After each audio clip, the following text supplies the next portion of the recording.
Oh, Jesus.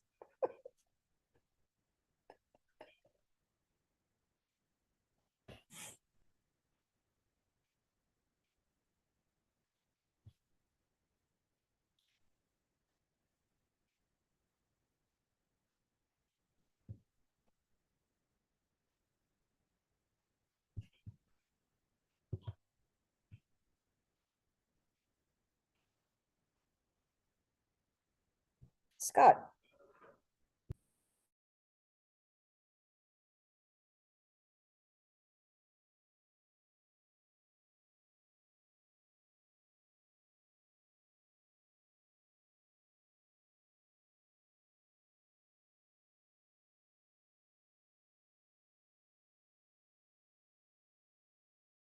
On the nose. Okay, thank you, everybody. This is the Solid Waste Special Service District regular meeting for Wednesday, June 18th, 2025. My name is Colin Topper. I'm the chair. You just go around and make introductions. All right. Mary McGann, member. Ashley Wareham, treasurer. Crystalville District Manager. LT Blackburn, vice chair. Lily Houghton, administrative manager. Jessica Thacker, program manager / district clerk. Who do we have online? Mike Dunaway, board member. Diane Ackerman, Castle Valley Representative Board Member. Nick Lundberg, accounting support.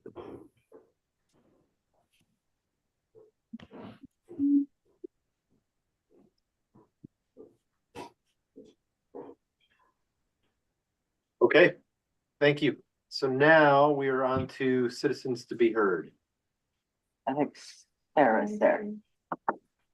Sarah, do you have a comment? Were you talking to me? Yeah, We just got in. I'm sorry. Let me turn on my camera so you can. Okay, I'm here with Kim. Hi, everybody. Hope you're doing well. Our comment is we are super thrilled with our partnership with Chris and with the whole CSWA crew. We're doing a lot of things working together, and I'm extremely grateful to be able to utilize the center as needed because we've been hauling thousands of items there per month, thousands. And if I didn't have that ability, I would be really in bad shape. So we really appreciate it. We have all kinds of great things going on. And Kim is going to stand silent right now, but she's going to have some things to report to you very soon that are going to surprise and delight you beyond your imagination. well, good. So I just wanted to express our wonderful gratitude and our deep love for the recycling center and our gratitude for all the work you guys are doing. Thank you very much. Thank you, Sarah. Thank I'm you. going to do my laundry and Kim's going to watch the whole meeting, so I'm going to give it to her. Can she watch on YouTube so she doesn't have to be on the thing, or? Yeah, Okay, you can go to YouTube and watch it. Thank you, guys. Jessica, do we have any emails? I didn't see any announcements. Okay. Okay, so we are moving on to the treasurer financial. Yeah, so May was a big month, mainly with how just the payrolls fell, that there were 3 payrolls that month. Payroll expenses paid in May came to $388,257.51. And we're still utilizing Elwood Staffwood for that introductory period. Currently we have 30 employee, full-time W-2 employees with the district and 7 temps through Elwood. Operation account expenses paid in May were $283,275.84. Building repair and maintenance, obviously there are expenses setting up the new shop for welding. So in May, it was $2,251.17. I want to say in total, it's been about $7,000. So last month it was kind of a broad range from, March through April that came up with that. Also, rentals were higher. There is a rented loader up at MLF, and we received 3 invoices from March through May that came in this month at $2,500 per month. I was it's on my radar, but we hadn't received the invoices until then. PTIF contributions year to date come to $845,000, which includes the latest payment, which was made in June of $150,000. And of that $150,000, Nick and Chris and I were talking internally during the audit, and we put $115,000 towards the bond fund to try and build up that we would have a year in reserve. And then I put $35,000 into a contingency fund. And then there are some attached reports. Are there questions about the profit and loss or the budget versus actual or the expenditures? I don't have any real questions, but I do have a couple comments. I saw that we purchased deposit tickets and checks. Yes. So I know that the payroll one, if we ever have to reorder those, can we make sure we get 2 signature lines? Absolutely. It was unfortunately not those. Yeah, I know.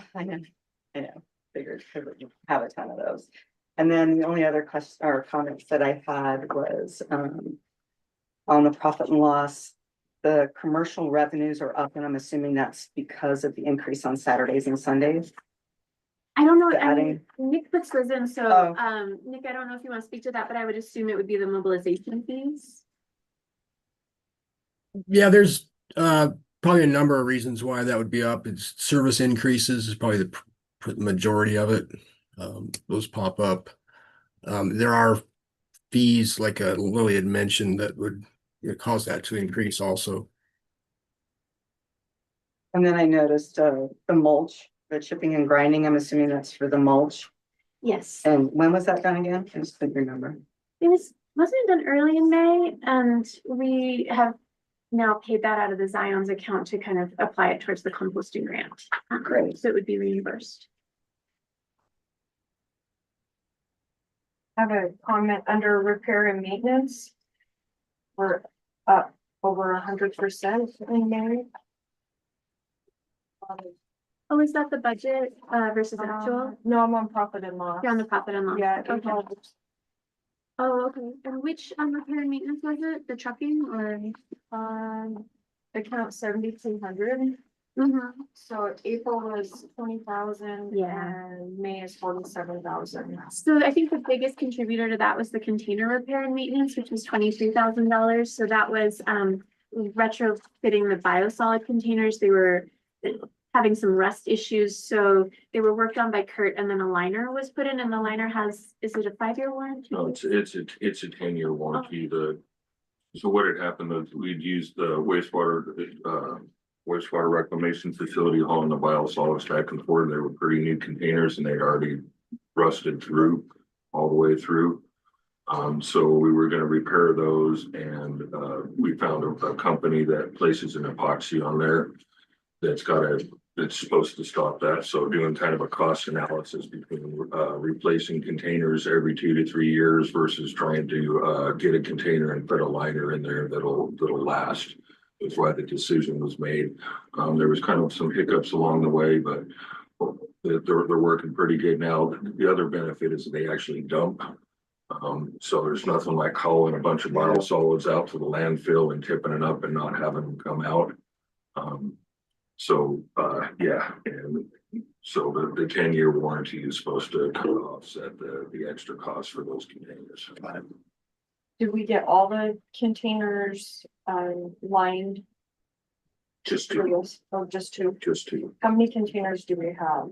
The biosolid. just two. Just 2? Okay, Yeah. so all the biosolid Yeah. containers. Oh, sorry, yeah. Okay. There's There's so many. Yeah, containers. you said all the containers. I was like, but yeah, all the biosolids. All bio. Okay.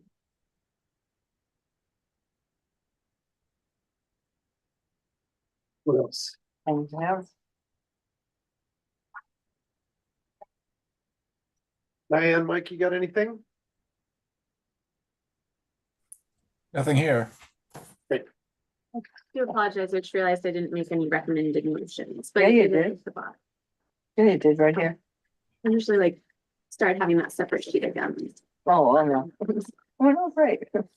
I move to approve the expenditures of the month of May 2025 in the amount of $751,548.45. I second. Okay. Who do you want to give it to? Yeah, I'm super dying. Okay. You got it, Diane. Okay, vote. Real quickly, all in favor? Aye. Are there any opposed?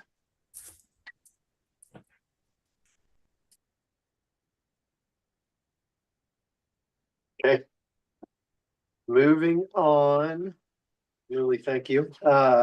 Reports from board and staff reports. Chris. Okay, so we've submitted the permit renewal for Moab landfill. As a lot of work's gone into that, and now we're just waiting on the acceptance through UDEQ.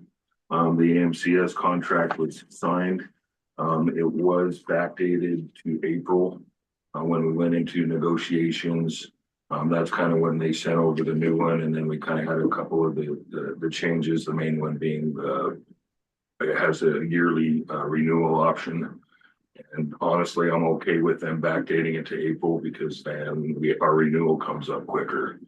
So just for a little bit of background, we haven't paid anything from September 2024. And so that was the yearly thing. And that's when it was kind of renegotiated with the new contract in April, the bigwigs up in AMCS accepted it in April, but yeah, rather than kind of fighting that few extra months till May, I just, we're so deep into this thing kind of has to work, but it also gives us an earlier out than if we would have kind of pushed on that.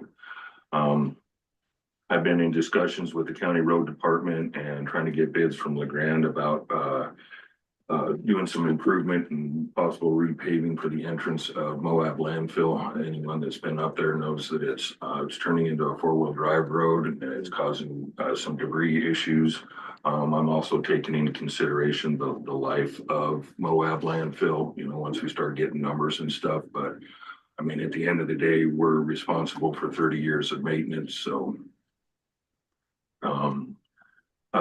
so I had a meeting with the county and fire department and all the players involved with the 4th of July that's going to go on up there. And it's basically the same thing every year, that we're going to borrow a water truck from the county road department to protect our mulch pile. I also had a meeting with the fire department. We're going to allow the fire department and the sheriff's department to stage a building at Moab landfill that they use for exercises.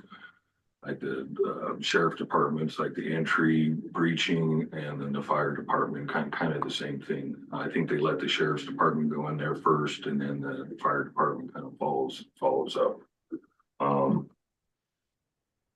And they actually should have brought the building up there today, but I imagine they're kind of. Yeah, what busy kind with of it. building is this? It's actually a double wide trailer. So, and they basically just go up there and they'll end up tearing it apart, and then we'll just push it into the landfill. And we've done all the inspections and stuff on it, so it's safe to be at Moab landfill. So it's just training. Yeah, just training. I did propose that they could put it out at Klondike landfill and they would be able to access it longer. But they chose to kind of have it up at Moab just because of the proximity. It's easier for them to do training and stuff, I would imagine, for their shifts. So, but I did tell them that basically they'll have to finish by the time that we transition up to that. So I put them behind the working phase so they're separate from the public. But depending on how busy it is how long they're going to be able to use it. I met with the city manager with Moab, with Colin. Actually, not a whole lot of progress was made there, but I could reach out, and I did mention that I would like to have these meetings maybe every quarter or something.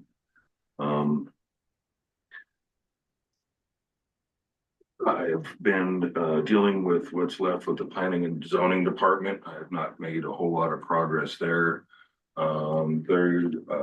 Things are slow. I know that they said that they're going to have a new county engineer on June 23rd. So hopefully then I can start kind of making some progress there. I mean, this is a bigger part of a bigger project. We're trying to do the due diligence to see if this whole expansion thing is even possible before I start, going in front of the county and asking anything. One thing that they did push back, like they even want me to do an engineer design just to move fences and stuff. So I think that once an engineer kind of gets on site, that I'll be able to make a little bit more progress. We're just finalizing a scope of work for an engineer that's going to be assisting me in trying to do a due diligence for this expansion. Next week, I have a meeting with the Danish Flats facility. Diane brought this up, I don't know, it's maybe a month or two ago, about the site that's out at Danish Flats. And at the time, it was basically for oil and gas stuff. He has now submitted a permit to the state to turn it into a Class 5 landfill. That will both accept MSW and C&D and hazardous waste. So I'm basically just gonna sit down and try to have honest conversations. I mean, honestly, he's putting a landfill right in the middle of a whole bunch of other landfills, and it could potentially affect the district in a pretty large way. So this isn't something you don't want. I mean, he said he's willing to enter into kind of whatever contracts or terms to not affect us, but they're also in the private industry and, Well, isn't it gonna affect Fruta more than us almost? well, no, because there's another landfill in Mac. Well, Mac then. Yeah, so this is, And the state will allow them to do that? well, so he's in, and I can't remember there's a term for, it's something to do with needs. If he can make it past that, then, I mean, and the difference between the Klondike landfill, which is a Class 1, and what he's trying to do is we both accept the same materials. He just would be open to the public. We do have ordinances in place that Grand County, has, the waste generated in Grand County has to stay in Grand County. There's no kind of enforcement procedures placed in that ordinance. So, I mean, we're kind of entering into a gray area. Okay. And I mean, But that's still Grand County, right? Oh, yes, yeah. that's still Grand County. And it's closer to Grand County than ECDC. Okay. Which would still be in the state. I think the one in Mac and ECDC, it's about 6 between the two of them. And he's also, the other thing that would be advantageous for him is he has access to the rail system, which is, I mean, that's a huge benefit for anyone in the waste industry.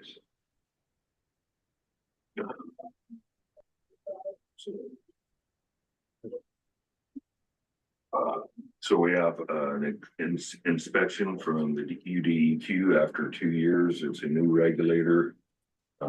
We have lots of issues, so I expected that to be quite the exciting inspection.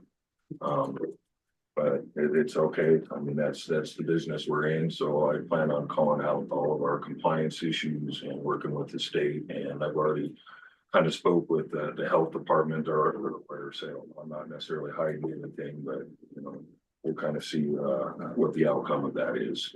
I mean, the one benefit of this is some of the limitations. So the thing that also came up with the planning and zoning department, the first time I went in there, they had told me that there was no such thing as legal non-compliance and that we really shouldn't be doing what we are here. But we were able to find some documentations to the contrary of that. And I mean, we've been doing this for so long, and I don't know what they expected to come out of that situation. But we would have to, in order to be in compliance, we'll have to change the zoning here to a heavy industry, which is probably a big ask for the county. But I'm going to have the state and federal agencies telling me that I'm going to have to make these improvements. Being legal non-compliant, we're not allowed to make improvements here. So hopefully once I can get kind of everyone on the same page that we can kind of come to a solution to this. I wonder if instead of, you want to change it to heavy industry, did you say? Right now, according to the land use codes, what I've been told, that's what we would have to change it to in Grant County. And they probably wouldn't want that all around us. I'm wondering if we could just do an overlay of this facility. And part of this, is why I'm working with the engineering firm that I'm working with. The person that individually I'm speaking with has been involved in multiple transfer stations built in like inside of Sandy and big cities up, up north. So he's kind of aware. I've kind of went over these things with him, and he says this isn't uncommon, but I mean, there's lots of due diligence and hurdles along the way. So I mean, this is just getting started. So, and I'm kind of in a position where I want to be able to gather enough information to go to certain players so that I have, my ducks in a row before I start opening up, certain conversations. Which also brings my next topic is I have a meeting with UDOT on July 2nd. Another thing that came from the planning and zoning is not only is there a right of way, that there's an extra easement that UDOT is after that would incorporate this building, that building, and possibly the newer building. Which I'm kind of glad that I stumbled on because we're obviously struggling for space here. So if we don't have any expansion and they're taking more space from us, I mean, it puts us in quite the dilemma. So hopefully, like I said, we can get all the players that need to be involved and have the right information, and we can come to a solution to all this. I know I had a brief conversation actually with Bill Winfield. I know I've talked with Mark Heiner from the county before with dealing with the audit and stuff and the dates of the audit. There wasn't much that we could do this year. We have spoke to our auditor about next year.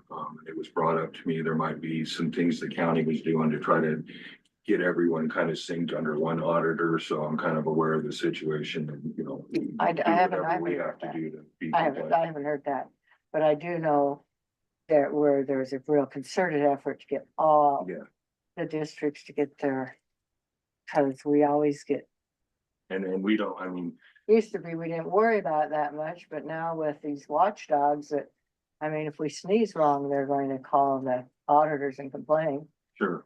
So we need to, And I don't want to be the one, I mean, it's on my radar. I wasn't aware of it until I got the letter in April. I did inform Mark about the fact that we had already on the schedule and there's no way we could really change it at this point. So I'm aware of it and we'll do whatever we need to do next year to make sure that we're not an issue to the county. good. And actually, we had a visit from Alex from Zion's things. Apparently, we have a financial advisor I was not aware of. This is during the last executive director's tenure, and it went out for RFP, so that's nice to know. That was definitely on my list of something to try to get. So apparently we already have one. We had a great conversation with him. I brought up to him about the purchase of the one truck that was approved.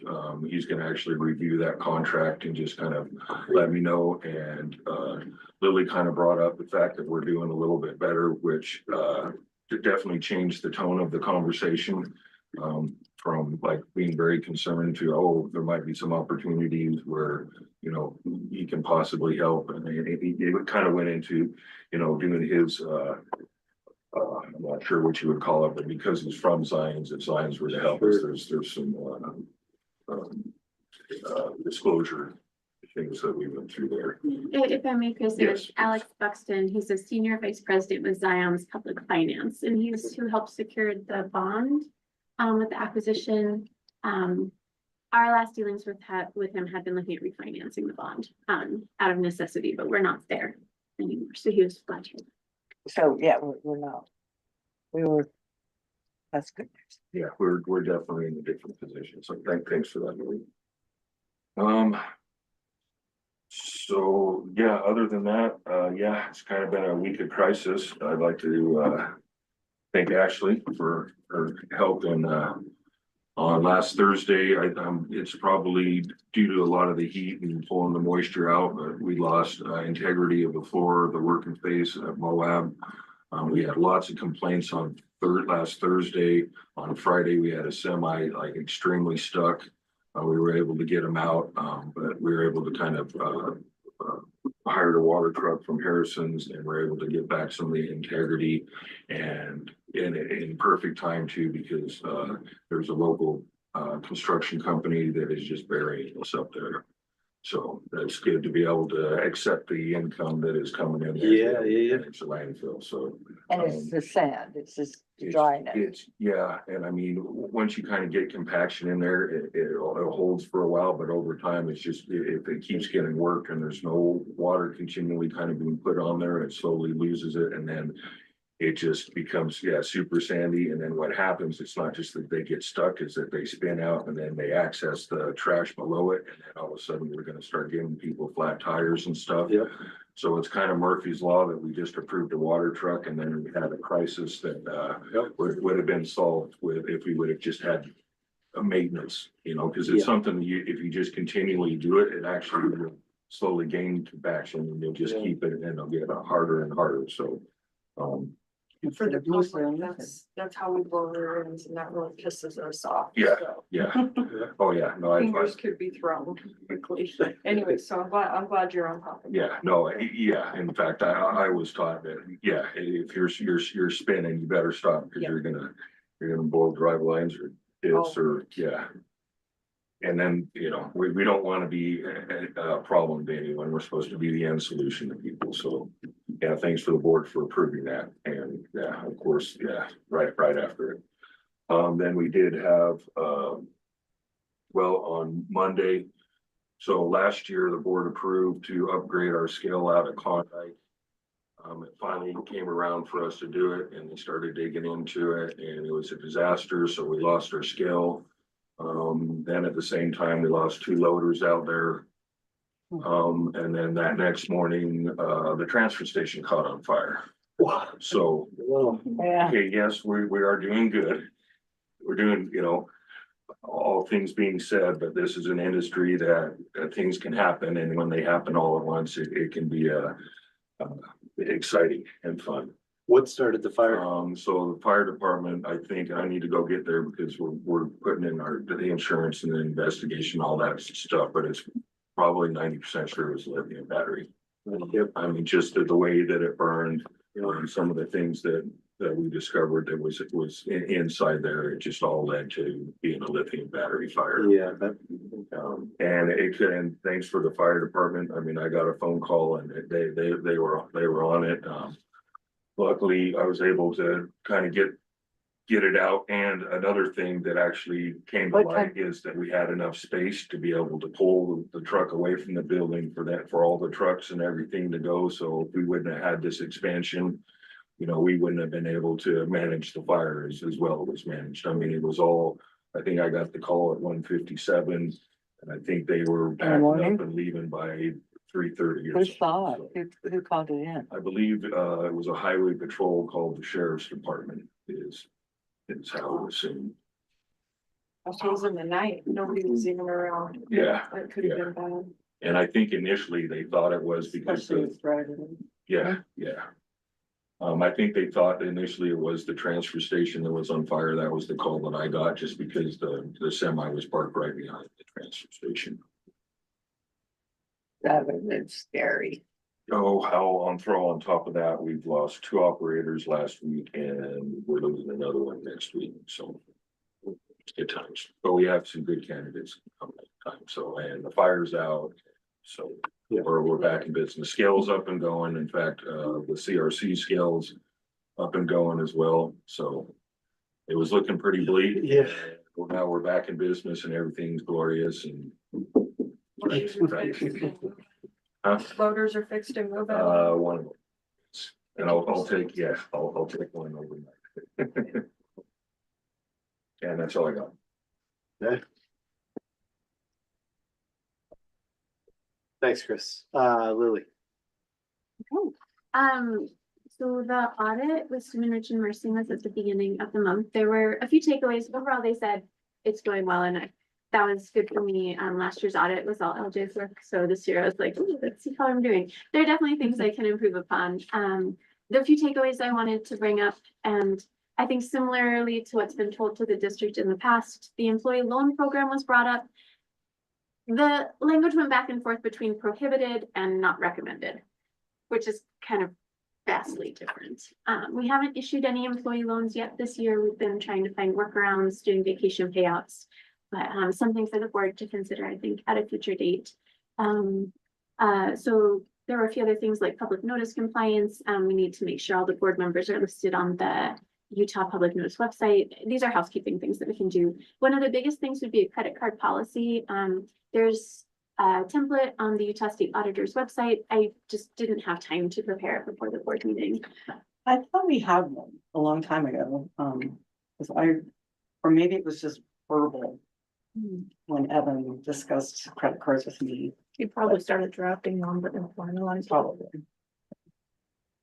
I'll look into that. Yeah, they again also said credit cards are the scariest thing for them, and some changes we'd like to make since I reconcile that I will not have a credit card, so my credit card will be canceled. And we might give the facilities supervisor, still working on everyone's title.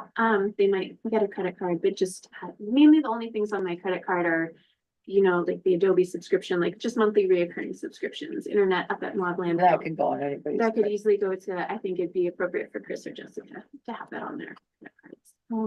And an IT data security policy. Moving on to AMCS, we have some progress highlights. Credit notes have been fixed. The credit notes have been a problem, leading some customers to think they have large credits, which they are not owed, but that has been fixed. Additional containers, we had it listed, I think it's listed as additional container on all the fee schedules, but just because that was alphabetically before container, it was selecting that one, which is a lower price than a container preferentially. And if people didn't know to go in and look, we were undercharging. A workaround was to make it extra with an X, but that has now been fixed, so that they're properly labeled and it's selecting the correct one first. And we've moved from daily billing to job-based billing, which is how it was in Terra Trash. We were told that wasn't an option. You know, one pickup a week is what I'm meaning, you know, so it will just prorate. Like if you have 2 pickups a month, it's $10. As opposed to when it was daily, we had to be very careful on what day was selected to get a proper proration. Some things that we're still working on would be Verifone integration at the landfills so that the landfills are able to use the system and we don't have to use the paper ticket system. You know, payment receipts are still missing the logo. It says insert logo here. These are things that have been brought up that are simple, but it would be nice to have. I think the biggest one though would be Verifone routing inconsistencies and some of the reports. We are not able to generate a report to see how many customers are on a specific service agreement. So if the city of Moab ever asked, for instance, it would be very time consuming to compile a report that in my mind should be a click of a button. This has been brought up, I believe, since January. We're working on it. Moving on, just one thing I was considering for the board would be perhaps making a check signing schedule. So it's pretty much standard every 2 weeks, every other week, that checks need to be signed. I looked at it and certain board members are signing more heavily 90%. than others. But I didn't know if like having it on a calendar ahead of time would help the board, so I could send out. Oh, I think it would.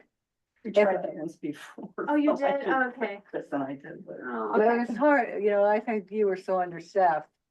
You would, you know, they oftentimes they'd say, well, it's not, they're not ready. But if we could have a consistent day that we knew what Wednesday would it be or Thursday of the month? It's typically Wednesday, I think, when we have them ready for the board. It's been pretty consistent. and I- Wednesday the 2nd or month? Well, it's not always the 2nd and 4th because it kind of goes with. the Oh, yeah, calendar because yeah, Every okay. other week. It was just something I was putting around, and if the board is interested, I could send out an email and people could sign up ahead of time. And since AJ's not here, we could just assign AJ a bunch of them. Just to share that, yeah. Sure. And You know, and I don't mind it all coming in, but it seems like oftentimes I'm traveling or doing something and I can't, but you know, probably if most of the board members, I have the most free time. So, you know, I don't mind coming in when I can. It was something I thought on my schedule. It's hard if I know like week of, but if I have it planned ahead, it's easier to work in. And I think lastly, we have an HR training tomorrow morning with Expedition HR on employment law with Jill for an hour and a half. If anyone's interested in joining, I'm more than happy to send them the link. It's 8:30 a.m. to 10 a.m. Well, I can't. I would have been interested, but All I have.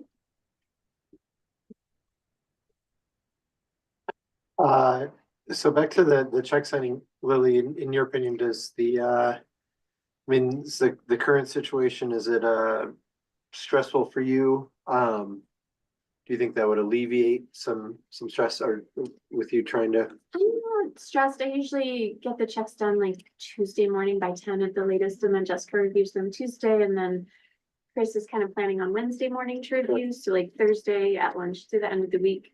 It's not stressful for me. I mean, there are some Trying to things. find two. Y'all have been really great. Workers. It's never been a problem.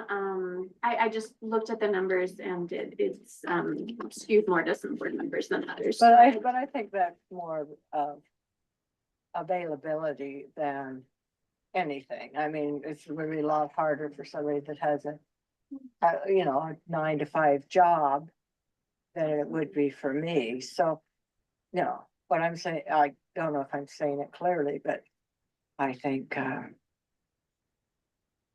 know it's more, it's probably more appropriate that I'm there often.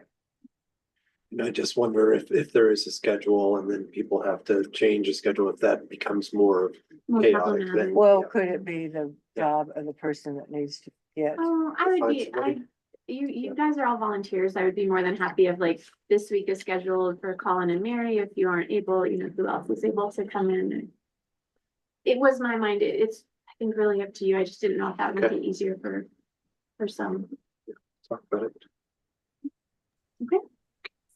I quite honestly wait to see how many people say if they're gonna be able to, and if people aren't speaking up fast, then I'm happy to jump in because I'm so close to it. You were nice enough to bring it to me once when I was sick. I would say I'm more than happy to deliver in town, but Castle Valley would be a bit far down. Don't make it too easy on us. Slippery slope. Okay, Lily, anything else? Any questions? I'm interested in your employee law. I think that's kind of fascinating. Do you want me to, it won't be recorded, but I can send you the invite. Yeah. Mhm. Okay, yeah. Do that right now.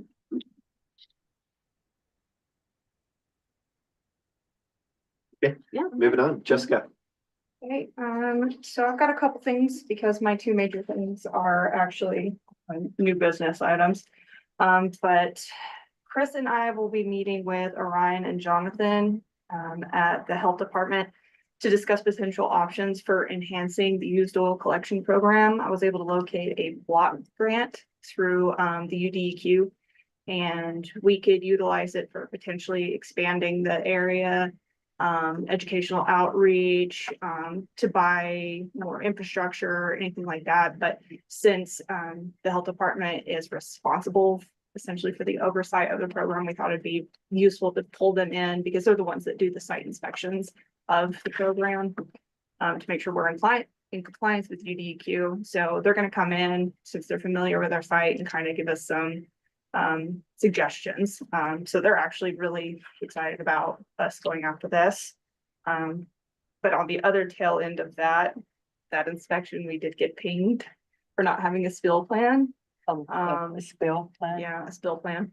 I was able to locate a template on the UDEQ website, and I'll be developing that, as well as submitting a request for reimbursement to the UDEQ to reimburse us for the collection of the used oil that we take in. So all the numbers that are reported to the UDEQ, for every gallon that we take in, we get 25 cents back. It's not a very large amount, but it's still money to offset the cost of the program because it is free. So there's that. We have the poop group meeting scheduled for next week. I haven't been heavily involved with that one too much, but We did order new carts. There's a new cart location, correct? At Pagan? Oh, yeah, Not yet, okay, they mentioned it last group, and I was okay with it. okay, I told them basically the cost of it is the bigger cost is going out to the Klondike landfill to drop it off. So like any little satellite things that they wanted to add wouldn't really increase the cost of the program. So, and I never heard back from that. So there was actually 2 or 3 that they had suggested, but I never heard back. okay. So I'm sure that's gonna be on the agenda, but I haven't gotten that yet. Mariah normally sends that out a couple days prior towards the meeting, so that's next week. Where does the funding come from for that?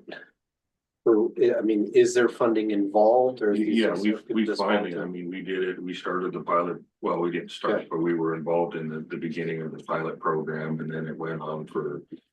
Gosh, about 2 years. 2 And then I years. think last year we finally started receiving it, and I think it's from a grant that Yep. something to do with the trail. The Grant County Yeah. Active Trails. Yeah. I think Yeah, August, so I that would wonder be after last 500. night that might Shame. change. I mean, it doesn't cover the entire cost, but it was better than nothing. Well, And that was only last Brian, you're year, trying it was to payments for get- 2024. I haven't received any, if there are funds. I this haven't year for heard. It reimbursement. seems to draw that's. I would imagine, well, I'll look at my emails, because I think they Seems to be mentioned last it was funding this year. Yeah, I know. Cause I haven't really Well, been we're a part of talking- it, because a lot of the questions that they were asking were more like operational items rather than programmatic, so Chris was there a little bit more often lately than me. Next, we will be participating in the 4th of July parade. We've done this Well, you, 2 every years, single, you always do a good job. so that's gonna be fun. They're going to be going down, I believe, Mill Creek. And it's done through Osta or the Old Spanish Shell Arena.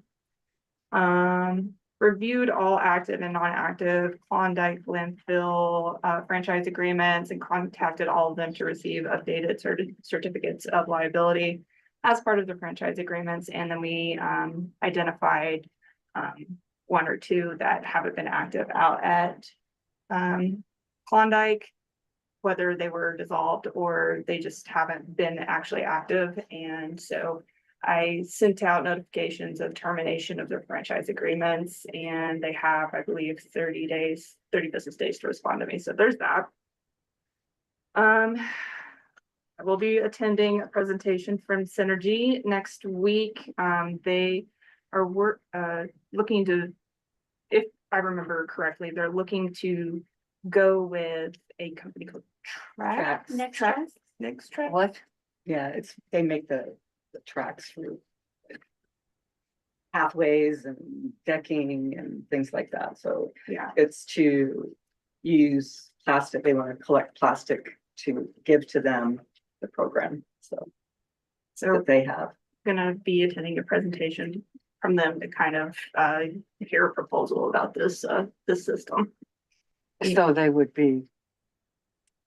We'd be giving them some, which would be great. You don't know. I don't know. I'll know, I guess, with the presentation. I actually did have an email from them right before this meeting, but I hadn't had a chance to read it. Yeah, the one Zachariah sent. It sounded like they were looking for drop-off locations, collection areas, baling and storage for the plastic cling film. And a meeting is set up also next week between Chris and Jessica and Synergy. Since it had more operation impacts, we didn't think it was necessarily a board issue. That makes sense to me. Me too. So there's that.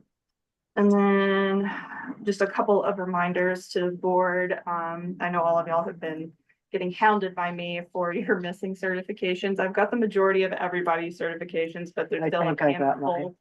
I still have a handful of folks that I need some, and I can send out another reminder. But it'll probably be next week. Before the open and public meeting. Open and public meeting, and there is still a handful that are missing, the board member, special district board member certification. I did that a long time ago. You have to That redo one's it. no, that one's just a one time. It's the, You know, okay, it's, so the it's annual. probably the better of the 2 trainings. don't I know. learned haven't more taken doing that it. one. Oh, it's really good. Yeah, I haven't taken I'm- that one. It's, you know, I was really surprised how much I learned taking that. It was In easy fact, for I me. would I might even take it again just because it's good to know those things when you're doing open and public meeting and all the stuff that are legal and illegal. You just, sometimes you go, oh, Yeah. we're tightening up on people using their cell phones during meetings. I'm sure it's changed from when it was first time it came out to now. Because you're not supposed to communicate with anyone outside the dais during a meeting. Didn't know. Yeah, because it's an open public meeting, so if I'm texting or with somebody asking them advice about how I want to vote or anything like that, that is not open. But we have some commissioners that are doing that regularly. I go, Good to know. I was like, gosh, I'm surprised. so I called Steve and said, Steve, you better do a little reminder that we can't be doing this. Breaking oath law. And then one last thing, this is a good thing. This week is Waste and Recycling Workers Week. Used to be Garbage Man Day week, whatever. So be sure to thank your local waste and recycling workers. Can you find out the name? Can you, like, I can text you. yeah, cause, yeah, that'd be nice. I'd go and do what I did at Christmas and put something on that. On the, We've had some planned staff appreciation that Jessica put together, so. I don't know, it was a group effort. We got burritos, breakfast burritos on Monday. They were allowed to pick like a extra piece of PPE or for the office staff, like an ergonomic thing. Tomorrow we're working on a cold beverage and then maybe I shouldn't tell what Friday will be. Should be a surprise. Did that work out with the WAPs? Still working on it. Okay. I have contact, but we just haven't connected. Yeah. have we ever found anything out about the swimming pool? We'll check on it, yeah. Cause I think they would really love that. Oh, a pool day. Yeah. Where they do it, like they do it for the fire department. Where they keep it open just for an hour for just employees and families of the firefighters, so employees and families of people that work here, it'd be about the same with 30 employees here and then all the staff, all the others that aren't in. Yeah, it would be, anyway, I've always wanted to do that. I don't know if it's appropriate to do a shout out, but the restaurant we got the breakfast burritos from, I thought they were gonna be made before they closed, but they actually had staff there making them, so they were ready, warm, to pick up at 4 AM. That's awesome. Who is that? They say, is that okay? Who? Oh, it's Julie Bertos or Hilly Bertos. We just thought like just with their hours would be the best. So I was told they'd make them before they closed at 2 AM. And I thought they'd be cold, but cold breakfast burritos better than nothing. But they were making them hot, I was told when they were picked up at 4 AM. Awesome. That's right. That was That's way really better than the last time I did it. I had to heat them in my oven at home. The saga of the breakfast burritos. But yeah, that's it for mine. Okay. Any questions for Jessica? That oil, that 25 cent per gallon oil fee, have we collected any of that recent at all, or is that gonna be something in the future? That's gonna be something new. I just stumbled upon it this Okay. past week, so. I'm in the process of going through, cause it's like a 8-page application, so Okay, I'm trying to figure it out right now. Well, that was something they were supposed to be giving us ever since we took this program. Yeah. okay, But we just haven't ever received something for it. And a topic of conversation. And it's also why all over the state, people are giving up the program. In fact, there's a couple in town that have given it up, and it's kind of why we were thinking about it might be wise, just so it doesn't end up getting dumped out in the desert or something. Absolutely. Because it is kind of an issue here. We have to turn some people away just because of the status of where we are. So if we can kind of increase that, then we might be able to direct the volumes here, Yeah. collected. okay. 'Cause, Do you guys pass can- the oil on then? Does it get hauled off? Yeah, we have Yeah, we a have certified, through UDEQ oil transporter. You can only use from that list. You can't use anybody else. And it's a pretty significant cost. Yeah.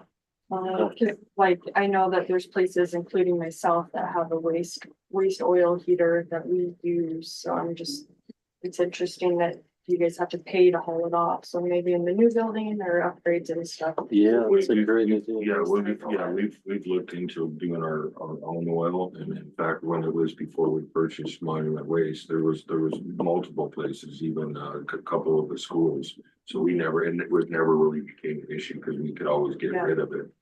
But I think as less people use that, and I know some of the places we used to be able to give it to wouldn't take it anymore because people would find out, so I'm careful. Yeah. If people find out that you take it for your own, oh yeah, here, I've got a whole bunch. Well, when we do start getting that, we'll look at maybe putting it in a specific account so it's visible on the P&L. Okay, thank you. Nick? As mentioned, the audit just concluded, or the in-person portion of the audit just concluded. Now, kudos to the district and the staff and the board for another year of a pretty efficient audit session with the auditors coming in. Again, they were only here for 2 days, and so I think it shows the progress the board or the district, the staff, and the board has made in terms of streamlining that whole process. So kudos to everyone involved there. Like Lily had mentioned, the findings were fairly minimal. That employee loan, they seemed to go hot and cold on that. The current balance is under $500 right now, as of the end of May. So it's not a couple $1,000s like it has been in the past. You'll notice in the board packet, Lily did include the year-to-date actual versus budget. I review that as you can, and if you have any questions, please let us know. We are currently under budget in terms of expenses, which is a good thing. But we'll continue to monitor this as we get closer through the year, in case there is a need to possibly, do a revision. But right now, I don't see any need to do a budget revision in terms of needing to add expenses to the budget. The bottom line is looking good in terms of budget to actual. The mainly driver on that is payroll expenses are currently trending under budget, so that's a good thing. When you do look at the payroll, you also want to look at the temp labor line, which is further up in the P&L, and kind of look at those together to get you a more true picture of actual versus budget in terms of payroll related expenses. While I was out there, I did review the PTIF account and its sub funds and the fixed asset ledger with Lily and Chris, and so they're aware of those schedules, and any questions they may have with those can always be directed. On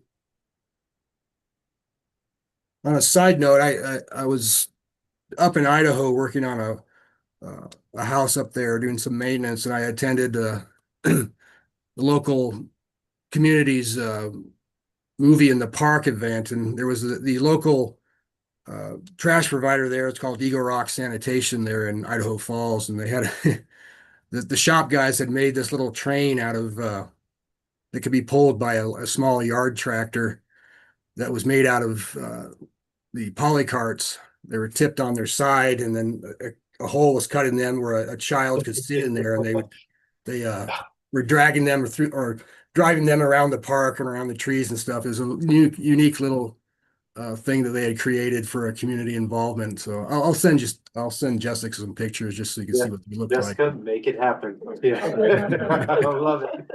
Yeah, you'd mentioned Have a vote. I like it. Yeah. You had mentioned the 4th of July period, something like this little train with the kids really were enjoying it, riding the steering wheels were made out of the wheels of the actual poly cart, so they were driving this little. It was a neat little thing to see. Yeah, it'd be fun to see the pictures. Yeah, that's awesome. But yeah, I think going forward, I will include this year-to-date budget versus actual, so the board can see that. And if you do have any questions, please let this Lily, Chris, or myself know, and we can work through those. Great. What questions do you have from Nick? Any?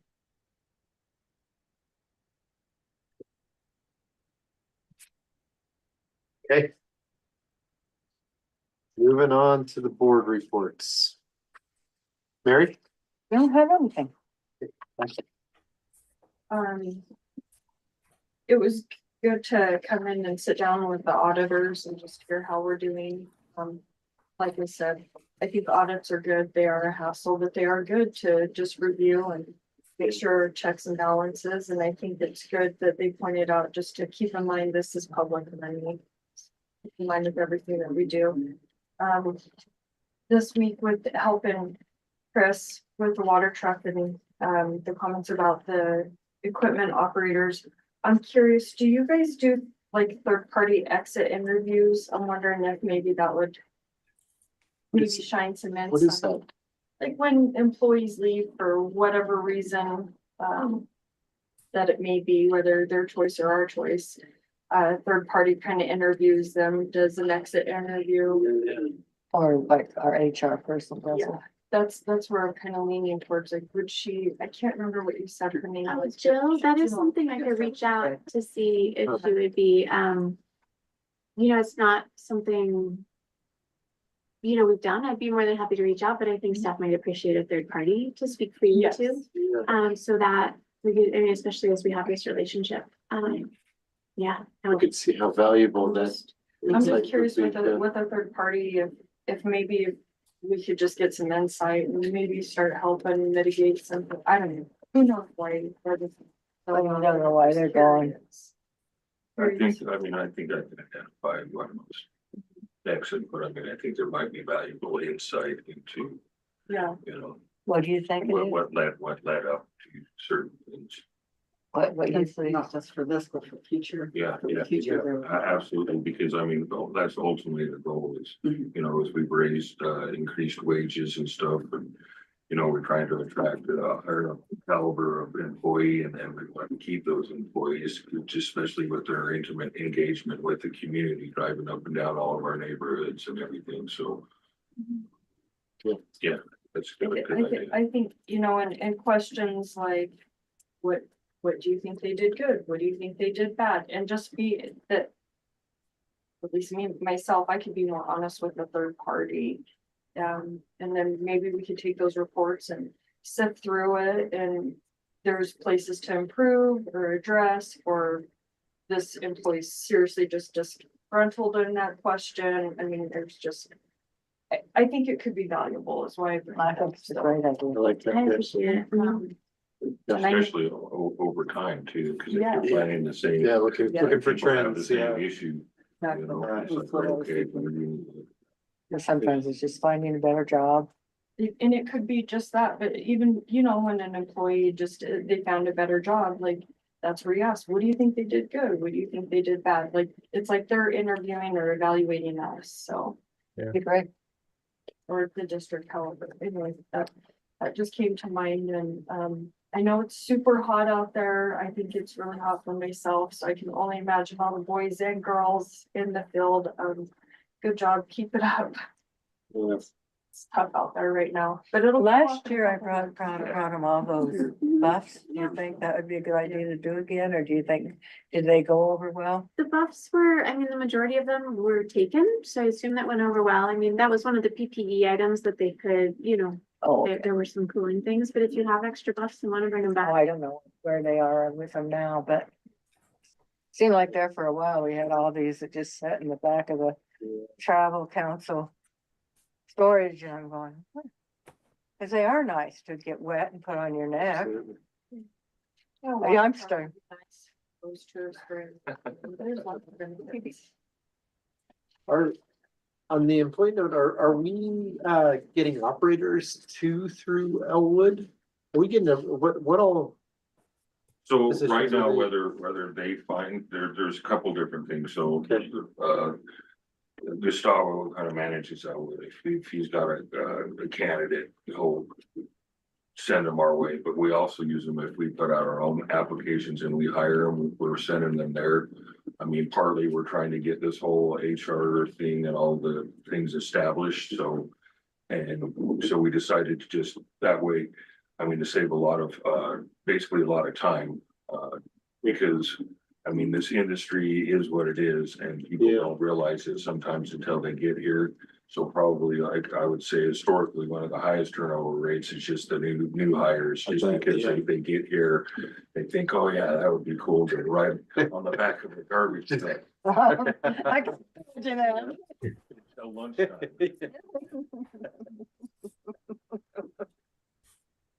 Got it. Thank you. Okay, who are we on? LJ? I don't really have anything. I just want to tell everybody that they're doing a great job and I appreciate everybody. It's so nice now. So much nicer than our meetings a year ago. Yeah, boy, that was a little farther.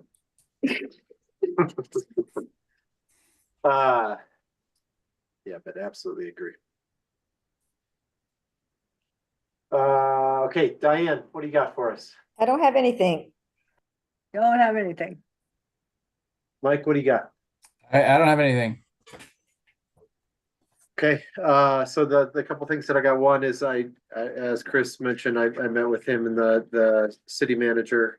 You know, the important piece for me that came out of that is I'm still trying to figure out where I fit in this whole thing because I am, you know, a representative of the city here. And in that meeting, I was acting sort of as a representative of the solid waste and it created some kind of tough dynamic.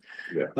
And so, you know, I don't know how this all shakes out, but at some point, you know, and I'm not saying this definitively yet, but you know, at some point, I think as we all kind of get our feet under us, it might make more sense for somebody else to be the board chair so that I could just sit in a seat and advocate for the city because, you know, there are some interesting things going on.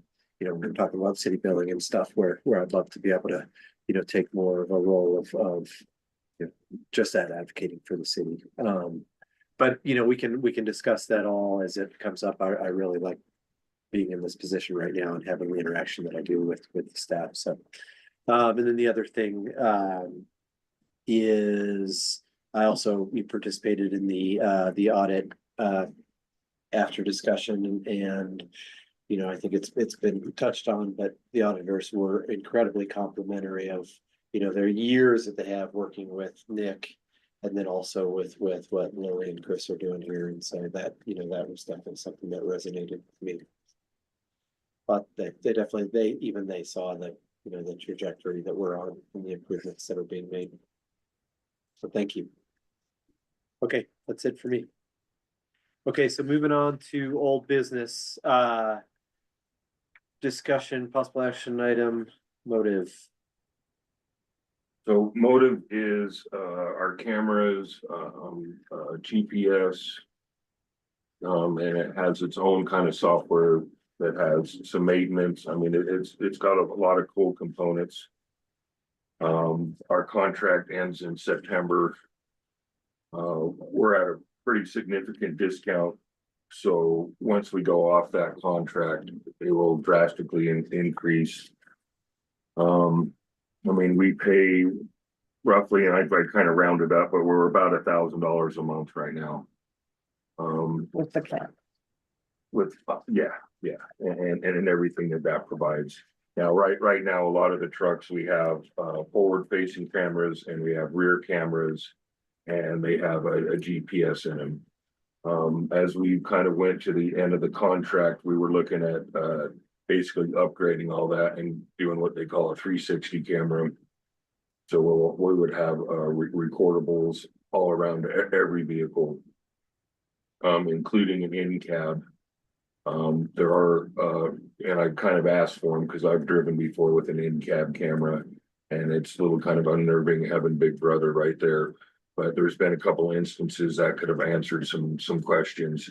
So what they offer is, it's basically, it's got an AI base in there. So it watches for certain things, but it also has like a rolling recordable. So once an event happens, it's like it's already been recorded, but it'll save that event so that you can grab the in-cab camera if something does happen.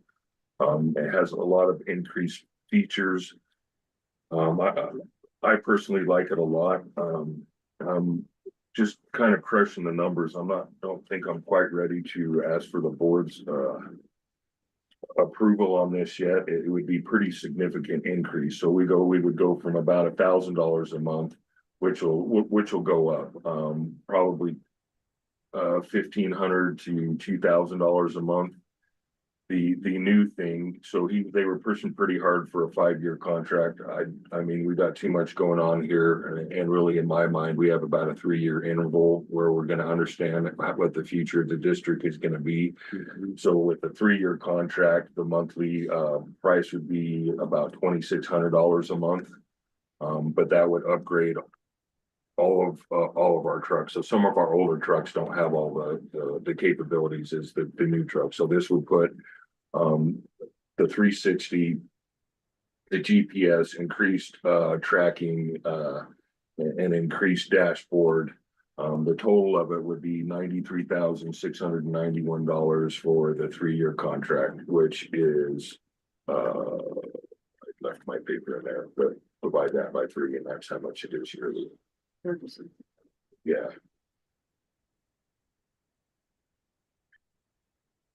So at some point, I'll probably ask the board's approval. I just started kind of comparing to, because Lily had sent me some numbers today. So right now we're paying about $12,000 yearly. That was at a high point.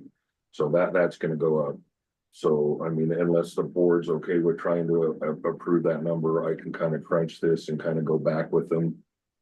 I really like all the components of this, and I know that we have had instances where this kind of would have helped paid for itself, where we just don't have enough information on whether it's, and a big component that we use every day is whether it's something that we missed and it's our fault, or whether, it is just people just telling us it's our fault, because that's easy to do. Absolutely. And you actually send videos to the people, right? Or Yeah, yeah, that's wonderful. Yeah. yeah.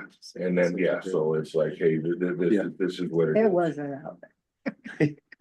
Yeah.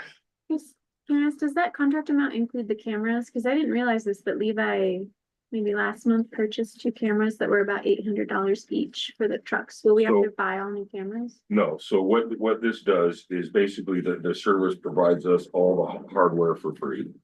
And I mean, it's insane what all this stuff costs, but they make their money by the service that they're providing. Sure. So, yeah, all the hardware would be free. We did have to pay for those extras, but,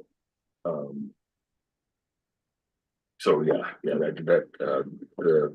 $93,000 would not, because the hardware is, they write off the hardware. That's just the service they provide. Okay. I know there's things like this that come up all the time. I mean, we're on a better trajectory. I'm just kind of really careful. Like, I don't want to get us off that trajectory. We have a lot of things that we still need, and that we're gonna need. So, yeah, I mean, I was, when I put this on the packet, I was pretty convinced that I was gonna ask for the board's approval, but we just kind of got some final numbers today, and just getting what we paid recently. I'm kind of, but I will probably propose this at some time. I think I need to crunch the numbers a little bit more, Okay. to be honest with you. Okay. But I think, I mean, I'm kind of sold on all the things that it offers. I mean, it just, between kind of keeping the drivers honest, keeping our customers honest and ourselves honest. I mean, it gives us kind of eyes on everything. And the tracking thing we use all the time too, because sometimes when we're sending trucks up to Salt Lake, we haven't heard from them. we can see at least that they're coming back, you know, Yeah. so. I mean, there's all kinds of benefits, to this. I like the camera thing, and you and I use that. One of my partners, was husband. Oh, That- yeah, that was- that one. I was like, that- which one? I'm sure you dealt with it a lot, but I liked it. It was, cause I'm like, I don't know what happened. Like, what, how come we weren't dumb? The boys are telling me this, and then you're like, here's your picture. This is what's going on. Yeah, So that That probably becomes was really- communication, with other customers as well. yeah. We do have more tag, we did receive the more tags that have the Mhm. twist tie that won't blow off as much as the door hangers. Yeah, and we utilize this, I mean, there's at least dispatch, I mean, because we're getting with the missed calls, that's part of the process, is they pull up their recording. The other thing that this does too is it increases our record time, increases or decreases the amount of time that we can get the recordings as well. This will be almost instantaneous, availability. Okay. And those- also, he put the tax on too, so that will be the excuse I give him. It's like, well, yeah, take the tax off and then I'll bring it back to the board next. And I'll give me a month to kind of crunch these numbers and negotiate. Are those video, are the captures and the video, those are saved in the cloud that are and how do you access them? We can just, no, they're actually, yes, this new one with the enterprise plan, they will download to the cloud, but that's where we have to request them and it takes time. And when you're dealing with an angry customer, that isn't always the best thing. Yeah. But what these new cameras is they have more storage in them. So, and I think it was up to like 2 weeks of storage, and I can get that, I'll make sure that I ask that question, but so we just get, and as long as the truck is turned off, the master switch isn't turned off, we can access the thing. So it's instantaneous. That's great. Yeah. And generally, most problems are, within a couple days. So I mean, this would incorporate everything that we would need most of the time. Okay. There's occasionally. That Yeah. wasn't picked up. Yeah, 2 weeks in a row. well, no, when we do, we get calls where, yeah, you guys haven't picked me up for 3 weeks. And then we can track and we can see, okay, they went to the house and then we can pull up the camera. Well, yeah, you haven't been out for 3 weeks, or yes, we skipped you. Yes, you drove by. And this is the benefit with the side camera, is that's where we're having some blank spots. Sure. Like, so we're tracking them on the GPS. Okay, they drove by. But with the side camera now, we'll be able to verify whether the cams were out. This is great. Yeah. Interesting. Okay. Any more questions on that? Nope. Okay, moving on to new business. We've got a discussion possible action item, amend bylaws to convert Castle Valley rep into service area rep. Mary brought this up. Diane, your term will end December 31st of this year. So thank you for your service. And I've been told in the past it has been hard to find a representative Very hard. specifically from Castle Valley. A friend of mine is on another board and lives in Moab City and is their Castle Valley rep, which blows my mind. But so we had discussed opening it up to a service area rep, which could include Northern San Juan County or Thompson, just turning it into more of an at-large position for ease of filling that spot. I do not have any amendment or resolution drafted, and it would need to be approved. We believe it might need to be approved by the commission to amend the bylaws. Yeah. But does the board have thoughts about this? I think that's a great idea. Yeah. Okay, yeah, I because, thought so years ago. Yeah. yeah, Diane, thank you so much for stepping up, and she's been very consistent. Cause we had Pam Hackley, who was incredible for years and years and years. But once she would, she finally had to just quit because she'd tell everybody in Castle Valley, I want to resign, who will step up for me? No one would ever step up for her. So she finally said, I'm done, and I think we went a long time without a representative, and we had one representative, only lasted a blink. And then we got Diane. Well, and I guess, anyone from Castle Valley can still apply. Oh, yeah. If it changes. But yeah, I have been thinking about finding a replacement for months, and I've been asking around, and I submitted this agenda item to the city council, and they're meeting tonight, just to ask them if they had any ideas, any comments about, changing it to an at-large, and so we'll wait and see what anybody says. But there was somebody on the council that said that they've gotten me in contact with somebody that said that they wanted to become active in the community. Doesn't mean this area, but anyway, we'll see if I even get anybody contacting me about the solid waste district and an interest in it. But yeah, I think everybody that I felt like I had contacted, and we'll see what they say after tonight, but that they're fine with it. So Lily, maybe at the next meeting or something, we'll have Yeah. an action item. I'll draft something. Awesome. Thank you so much. Mhm. I think it'd be, Diane, will you let me know what the Castle Valley City at their town hall meeting? I'm so sorry, I don't know the correct terms, what they say. Yeah, I asked for their comment, and they said that they would get back to me. And you know what, I thought our meeting was tomorrow night. Thank goodness I'm here.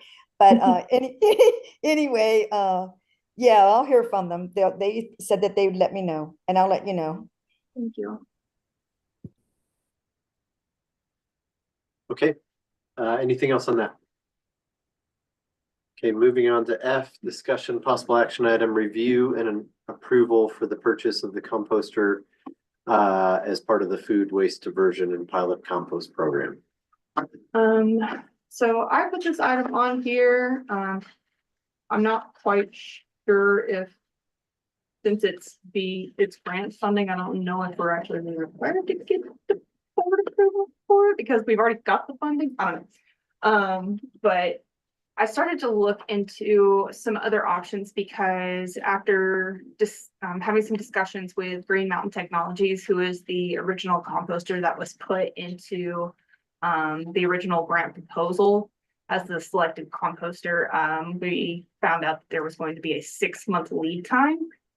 It took us just 6 months just to get the funding for this, and they haven't extended the performance period. And so that basically means that we would have an entire year of no operations of a 2-month performance period, and we'd be missing milestones and achievable goals that we had set out. So therefore possibly not fulfilling the requirements of our grant, and I don't want to explore the possible ramifications of that. So I decided to go out and look at other systems, and I found a couple. One of them is called EcoDrum. Let me pull up the board packet. So I've got, so if you go to the back, it's the last 2 pages of the board packet.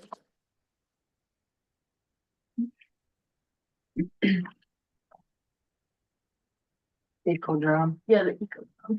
So, I looked at 3 different ones. So you have the Green Mountain Earth Flow, the EcoDrum 360 or 730 with biofilter, and there was a third one called Engineered Compost System. But after doing a little bit more research and talking to the manufacturer, it was not something that looked like it was going to be a good fit for what we were looking to do and our environment, so to speak. So I did a lot of research, got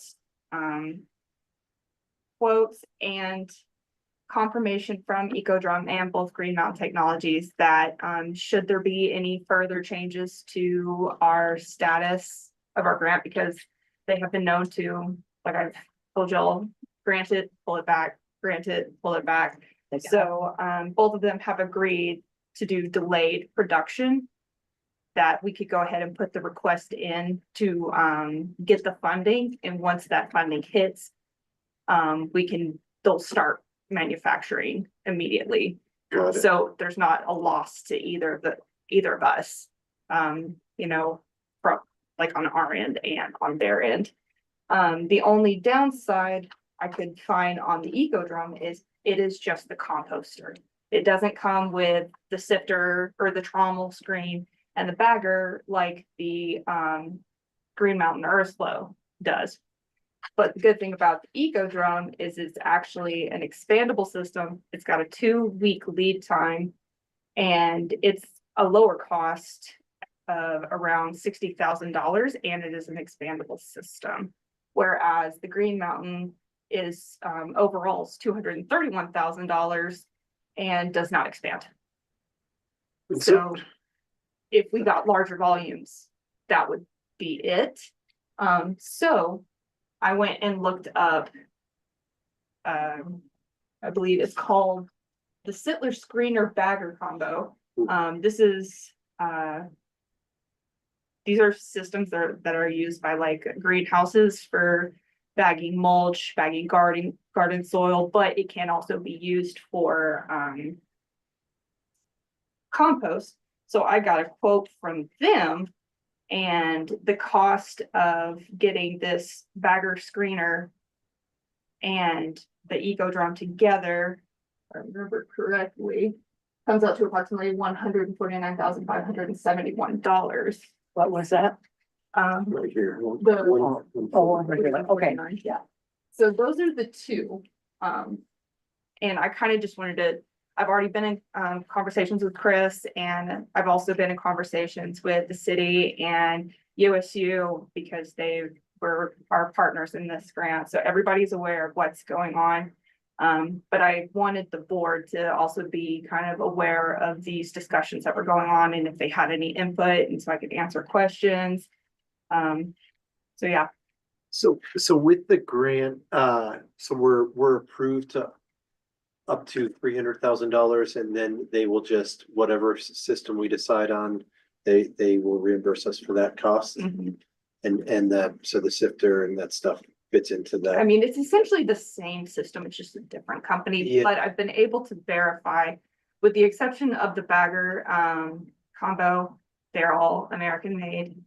And because I went out and I got estimates from several different locations, we're still kind of following the procurement bid. And Okay. if for some reason they came back and they're like, well, you put Green Mountain in there, I mean, I'm still getting crickets from them.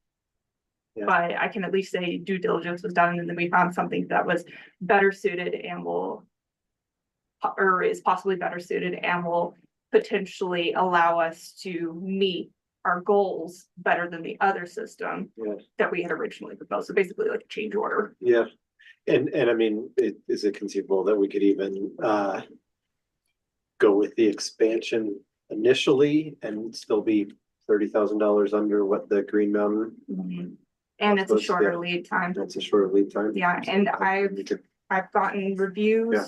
And actually the Eco Drum, there is one in Duchesne. And it's a meat processing plant. And I talked to the owner of that and he explained to me his in how he's utilized the system, how well it's worked for him, pros and cons. I mean, his only thing, he was like, it is just a plastic drum. It's a very big, fancy, sophisticated plastic drum, but that's essentially what it is. He's like, my only issue is because it is that it's not insulated like the Green Mountain one is. He's like, I recommend just getting a cover for it. So if it snows, you don't have snow laying on it. And if possible, make sure it's like walled in so you don't have wind blowing on it and potentially cooling it down. But he was like, it's going to be a lot easier for you when it comes to getting your ingredients or your recipe together because he does meat processing. He has to have like a very specific thing, but we're just doing food waste. He's like, oh, you're going to have a much easier time getting your recipe together. And it only takes him like a week to get compost. And he's been inspected by the USDA because he is a meat processing plant. So I got reviews from him and I've had the Vista, well, they're not the Vista anymore, at the city, and I believe Roslyn as well. They've been able to contact the unit that's being used in Logan. And they said the biggest con of that one, now granted, they're using a 10-year-old unit, But they said, if you don't have someone that is really paying attention and cares a lot about what's going into that, there's a high chance or a high probability that you're not going to get a good product at the end. Whereas the Eco Drum seems to be, a lot of the people that use it, and I'm not trying to be disparaging in this at all, but it seems like a lot of the people that utilize it are just, good old farmers boys, like turkey farmers, chicken farms. They're not, in sophisticated universities. So, and I would rather have something where we kind of have a little bit more of a guaranteed end product, especially if we're trying to sell it.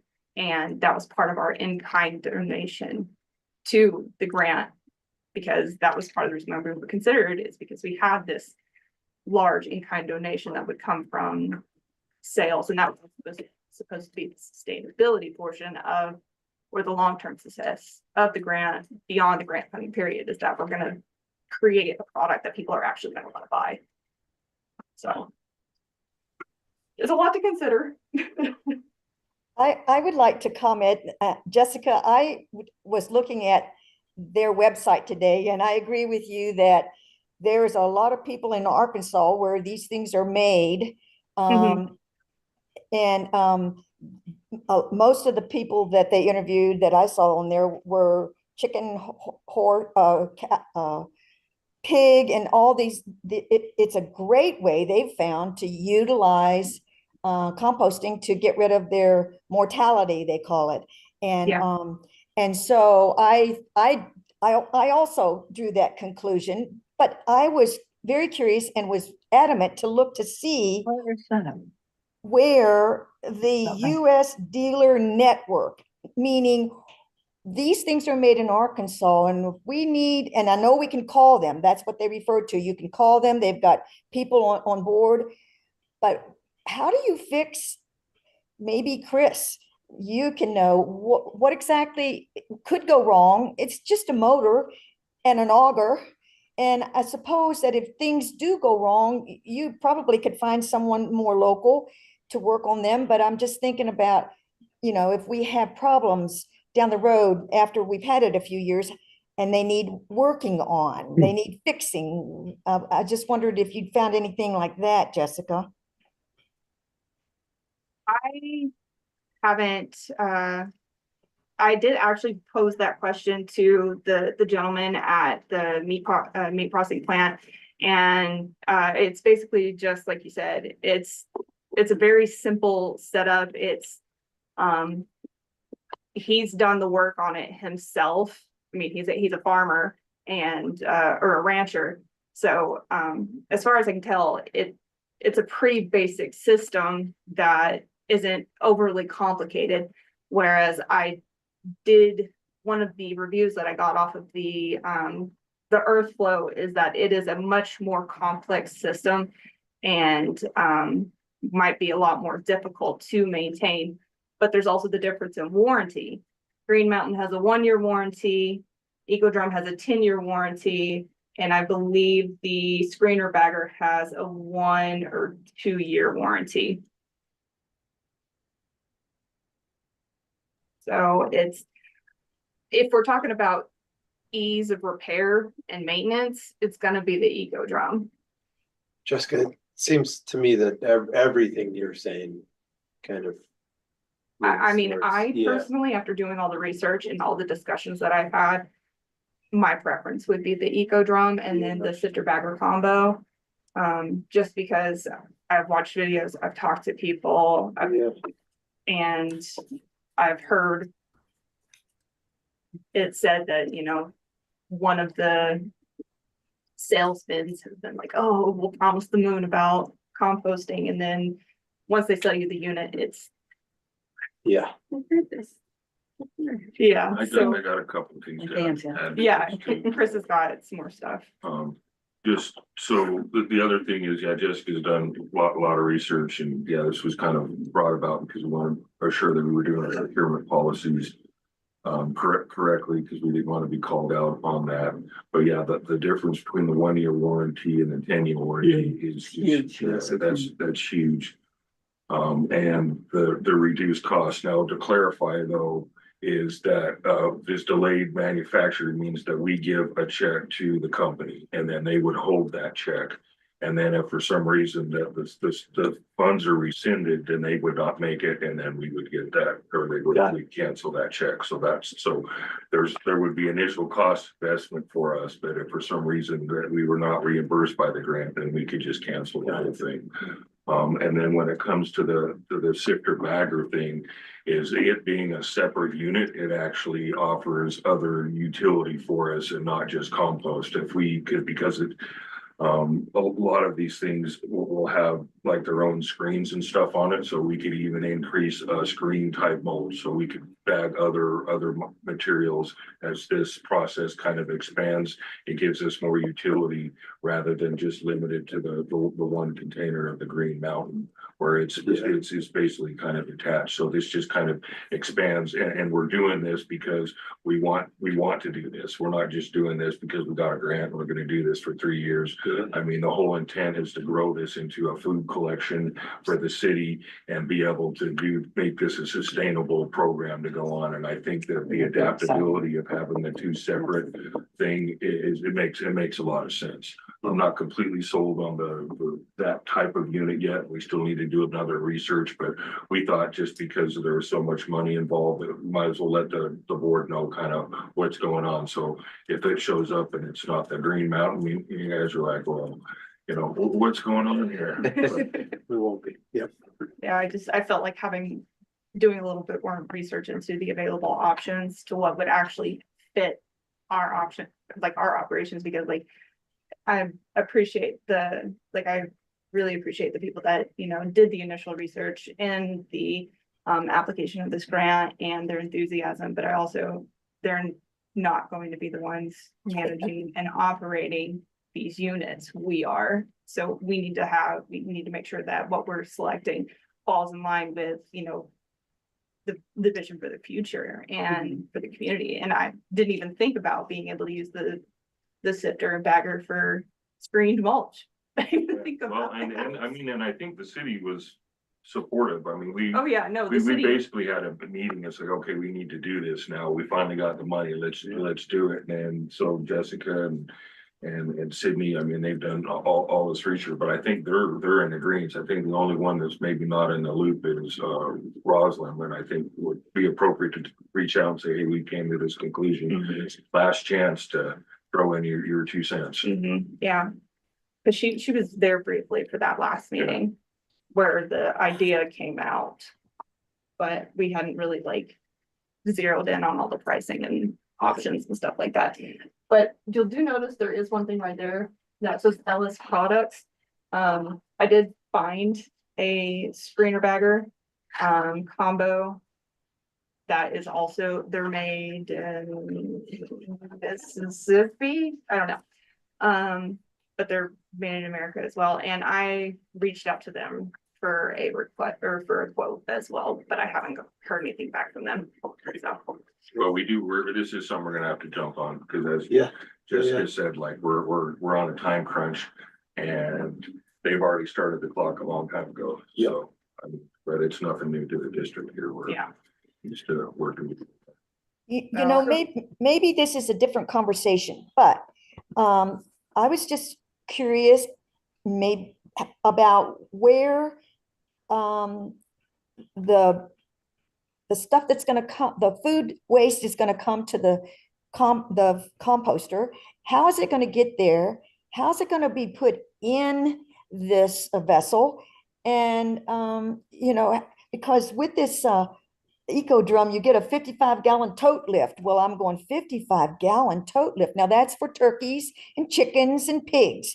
We're not going to have 55-gallon totes of food waste unless we take little increments and put into a big 55-gallon thing. But anyway, I'm just curious, has the district given much thought as to the logistics and exactly how this is going to work with the community and gathering up this food waste and stuff? And I'm just curious because I talked to the woman down at the HMK a year or so ago about food waste, and she wasn't ready to do anything because she was brand new, but I was thinking about going in, visiting her again. And So are we involving the Grand Canyon County School District, or should we talk to individual schools, or is that already been taken care of? That is actually something that is more so the city and Moab Brown's role in the grant, because we Okay, designated roles. So Well, wait, let me just stop it. So when this was officially, when we started doing this, when I was working with Vista, Catherine. yeah, So we already figured out how much food waste that we need to start here, and it's such a small scale. Because this thing can be scaled up, and we want to make sure that we're doing all the steps properly before we start involving.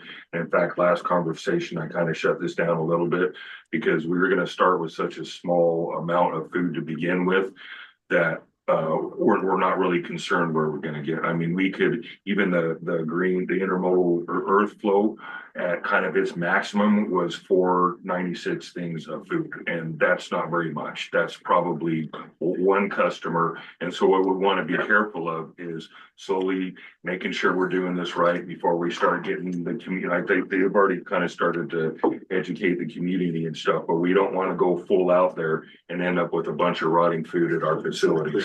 So we're going to start really small. I mean, we don't even have to collect, even 196 would be able to make a sellable material. Yeah. So we're not super concerned about trying to do this, but eventually, Diane, yeah, once we start to progress, then we'll go out and we'll start to try to partner with the community and stuff. And the schools are they have tons of food waste, but there's tons of restaurants. I mean, we're really there's not food concerned waste. with, yeah, with the Okay. beginnings of this. okay, yes. thank you. Is there Grocery any stores. language in the grant that we have to buy American made? It's preferred. Okay, but it's not, I couldn't find anything that explicitly states that it must all be manufactured, but they were very clear about moving forward. Try and stay as domestic as possible. So that's why the majority of these are. Could you describe the end product? I mean, once it's up and going, we're creating this material. What do you envision as the end product in terms of a customer walking in the door wanting some compost? Do they bring their own container? Do we bag it like you would at are you able to buy it as you'd like at a Home Depot or something where you got to? Exactly like you buy at Home Depot. Okay.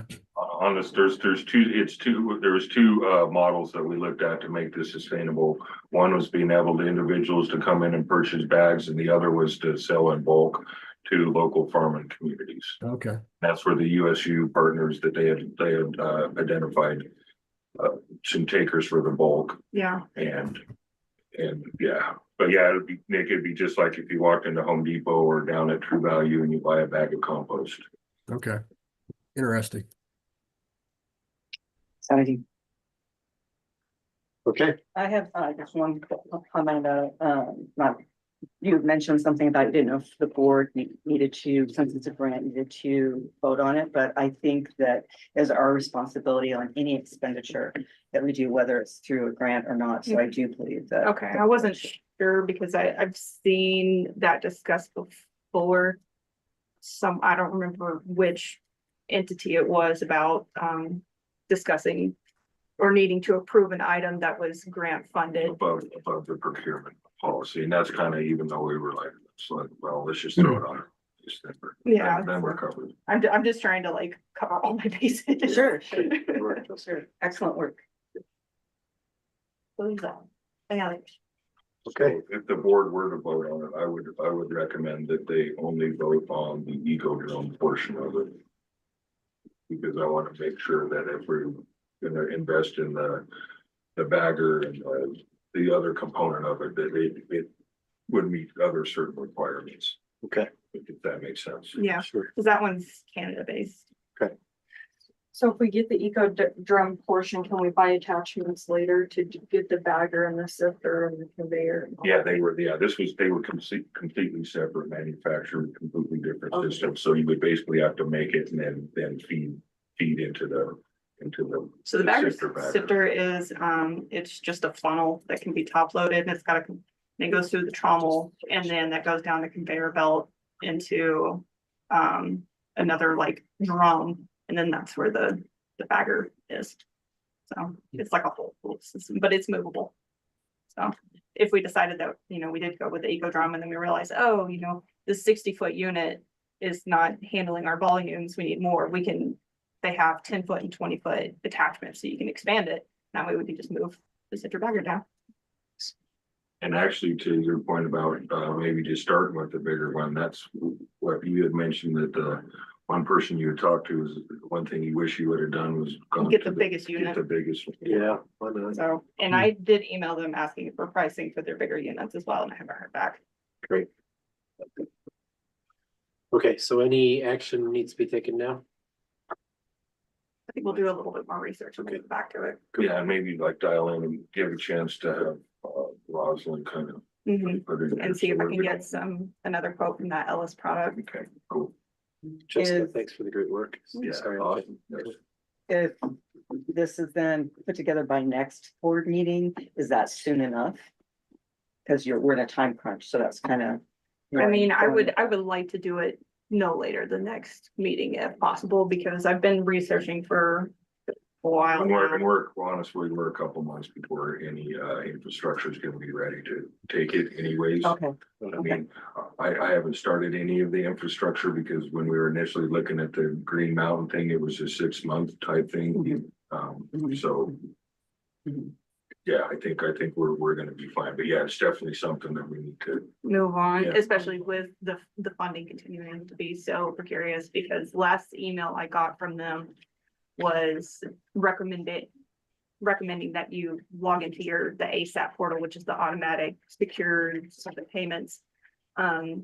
Because they keep going in and out. So they Right. said, recommend going in there on a weekly basis to verify that your funding is still there, that's because they can pull it without warning. Thanks, Jessica. Mhm. Okay, moving on to G, action item, purchase of a water truck.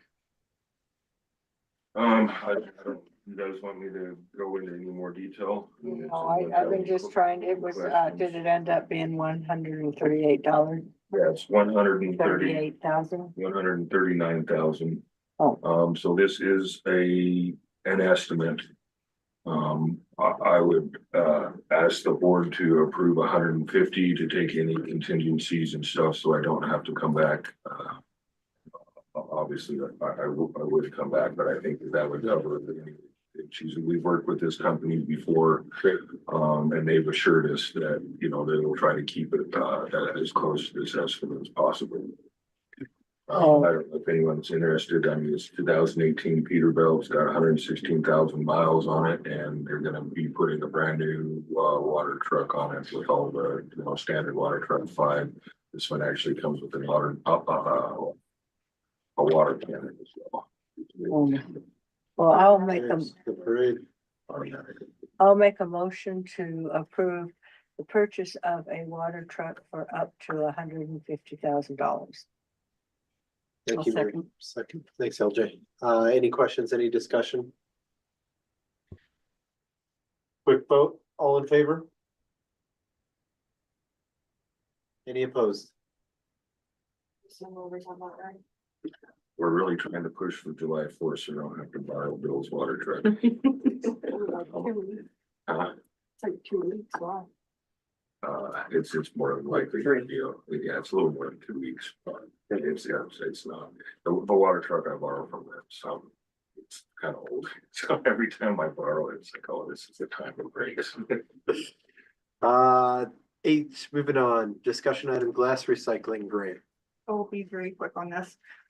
So there is something called the Glass Recycling Foundation, and they have a grant program where you can ask up to $30,000 to either make real a plan for glass recycling or to enhance a existing glass recycling program.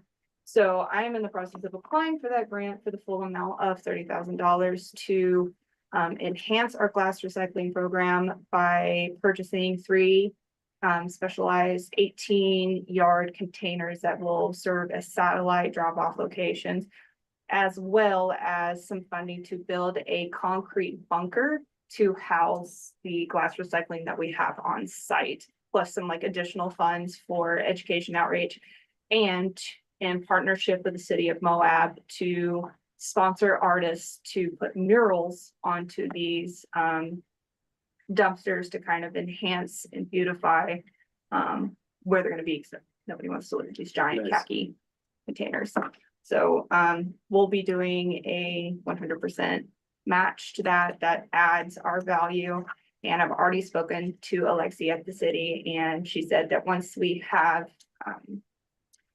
fleshed out the idea and can make a formal proposal, the city is willing to draft a letter of support since it is in alignment with the interlocal agreement. Nice. On the note, did we reach the threshold for, who is it, Momentum to come down and grab glass? Just about, we're real close. In fact, part of this grant is I'm gonna verify some weights, and so we're getting really close to our first load that will be delivered there.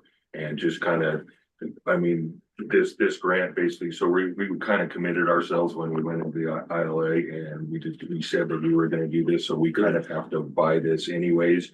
And if Jessica can secure this grant, we can actually make it even a more appropriate system rather than kind of Absolutely. adapting to what we have. So I mean, it basically gives us a 2-for-1 buy-in in something that we've already committed ourselves to. So I think it's great. Thank you. Yeah, and that is due on July 16th. So I'm working on 3 grants right now. Jessica? Jessica, there's a program down at the Mark where they entertain, artists entertain. If you gotta queue up, you gotta call them and you gotta say, we've got these things and we would like to have some artwork done on them. And I mean, they'll do it, they'll do it for free. And it's at the Mark. Just call them and ask them about their artist, community artist projects that they do periodically or do regularly, but you have to get in line because there's other people maybe in line in front of you and see if there's any possibility there. Oh, I have. I've already been in contact with Kelly at the Great. Mark. Oh, okay. I had a quick thought. It might be cool to also reach out to the high school art department. Ooh, Yeah, I could do that too. Have 2 of the bins be artists in residence, and then one of the bins a student. Yeah, I could do that. awesome. And she wanted to. With all Your your spare time? With all her spare time. Okay, any more questions on the glass recycling grant? Okay, moving on to future considerations, July ACB meeting scheduled for Wednesday, July 16th, 2025 at 4:30 p.m. Sorry, I just realized that's the date that grants. Yep. Oh, good. I won't be here. Okay, is there anybody else who will not be here?